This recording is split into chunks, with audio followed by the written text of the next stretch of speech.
هنعمل بقى اجمل طبق للسحور طعمه يجنن.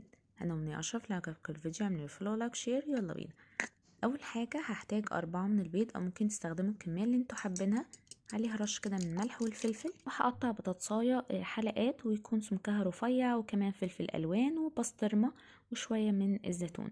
هضيف بقى الفلفل على البيض، وهضيف البسطرمه على البيض برضو، وكمان هضيف شويه من الزيتون. هقلب بقى الكلام ده كله مع بعض كويس، وفي طاسة بقى فيها معلقة كده من السمنة البلدي هحمر فيها البطاطس،